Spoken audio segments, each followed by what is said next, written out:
अस्सलाम वालेकुम students. Professor Aamir Afzal English learning के साथ एक दफ़ा फिर आपके सामने।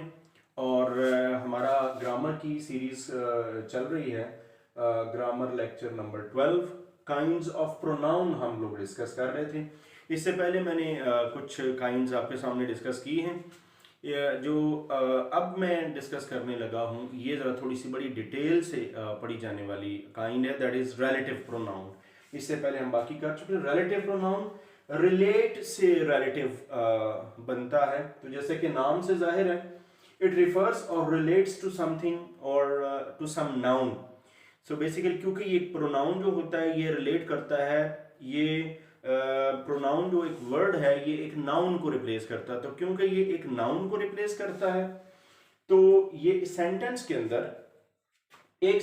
अंदर कोई एक वर्ड ऐसा होगा जो किसी नाउन को रिलेट करेगा। नाउन भी कौन सा? नाउन वो जो जिसका पहले जिक्र किया जा चुका है, जिसका हम रेफरेंस पहले दे चुके हैं या जिसको हम रिलेट करेंगे, तो ये वो रिलेटिव प्रोनाउन होता है।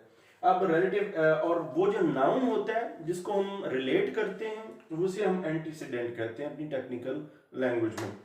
कुछ एग्जांपल्स हैं। I met Ali who had just return. अब इन सेंटेंसेस में जिन वर्ड्स को मैं अंडरलाइन कर रहा हूं, I have found the book which I lost. Here is the book that you lent me. जरा इन वर्ड्स को देखिए, who, which और that, ये तीन बड़े रिलेटिव प्रोनाउन है जो सबसे ज्यादा यूज होते हैं। अच्छा, अब ये देखिए, who एक ऐसा प्रोनाउन है जो रिलेट कर रहा है। I met Ali who, कौन जिसका जिक्र हम पहले यानी ये वो अली है who had just returned जिसका जिक्र हम बाद में करेंगे।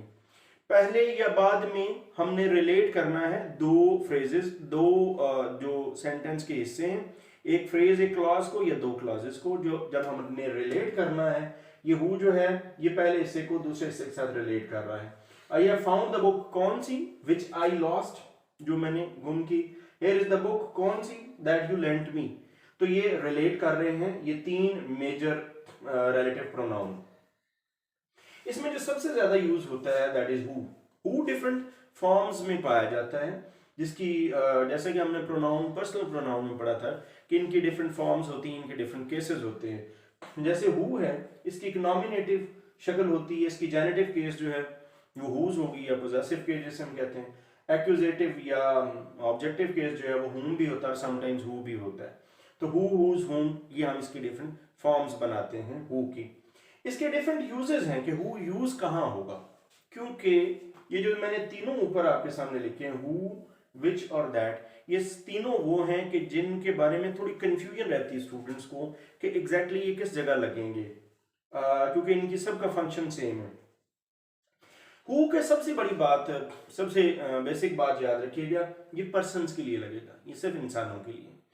बहुत कम केसेस में, कुछ केसेस में ये एनिमल्स के लिए लगेगा, ज्यादातर ये पर्सन्स के लिए यानी इंसानों के लिए हु का यूज होगा। ये है हु मेजर है, याद रखिएगा ये इंसानों के लिए लगता है। विच के बारे में आ रहे, ये भी काफी जगह आपको यूज होता हुआ नजर आएगा। Things without life and for animals, ये बेजान चीजों के लिए या जानवरों के लिए ज्यादातर लगता है।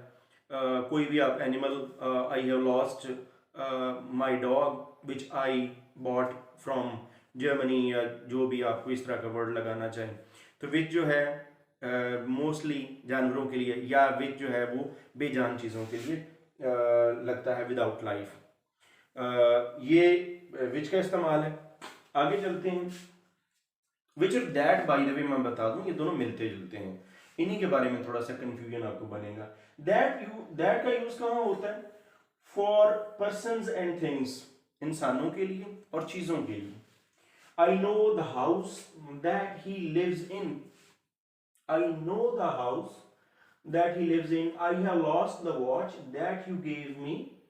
अ city that is set on a hill can not be hid, can not be hidden. ये वो कुछ ऐसे कैटेगरी है अल्फाज की जिनके साथ दैट लगता है।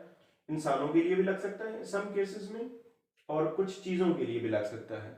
वो हम आगे इसकी डिटेल देख लेते हैं। तो दैट का यूज इस तरह से होता है, विच जो है वो बेजान चीजों के लिए और एनिमल्स के लिए लगता है।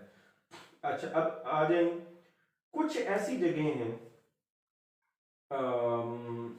दैट का इस्तेमाल भी जहन में रखें और हु का इस्तेमाल भी रखें, विच का इस्तेमाल भी रखें। Use of that in preference to which और हु, दैट कहाँ यूज होगा, किस जगह हमने दैट को विच या हु की जगह यूज करना है। After adjective in the superlative degree, adjectives में जब सुपरलेटिव डिग्री का यूज होगा, this is the best that we can do, जब इससे पहले सुपरलेटिव डिग्री लग जाए एडजेक्टिव की, तो उसके बाद हम दैट लगाएंगे इंस्टेड ऑफ विच या हु, पहली कैटेगरी।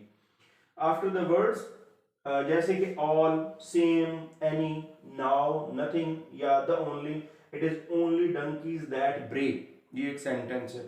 लेकिन आप वर्ड्स, ये जो लाइन पूरी इसको आप माइंड में रखिए, all, same, any, now, nothing या द ओनली, ये वो वर्ड्स हैं जिनके साथ दैट लगेगा इंस्टेड ऑफ विच या हु। हु के बारे में तो थोड़ा सा माइंड में ये रखिए कि ये सिर्फ इंसानों के लिए लगता है, सो जो असल कंफ्यूजन बच जाती है वो विच और दैट के दरमियान है, वो आपने जरा क्लियर करनी है। After interrogative pronoun who, what, इनके साथ who am I that I should object, what is there that I do not know, यानी अगर आपके कोई इंटरोगेटिव प्रोनाउन आ जाते हैं, डब्ल्यू एच वाले प्रोनाउन आ जाते हैं, तो उनमें भी आप दैट उनके साथ इस्तेमाल करेंगे इंस्टेड ऑफ विच या हु। मैं दोबारा बोलता हूं, who am I interrogative pronoun, that I should object, यहां दैट जो है वो आपके हु और व्हाट के साथ यूज होगा इंस्टेड ऑफ विच या हु।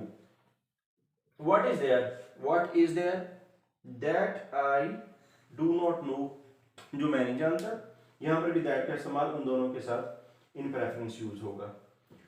अच्छा, व्हाट जो है ये भी एक ऐसा वर्ड है जो किसी हद तक यही सेम फंक्शन परफॉर्म करता है रिलेटिव प्रोनाउन का।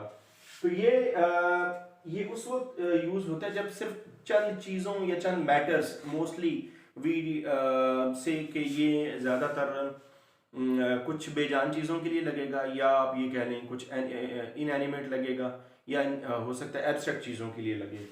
जैसे I mean what I say, what is done can not be undone, तो ये एब्स्ट्रैक्ट सेंस दे रहा है ज़्यादातर।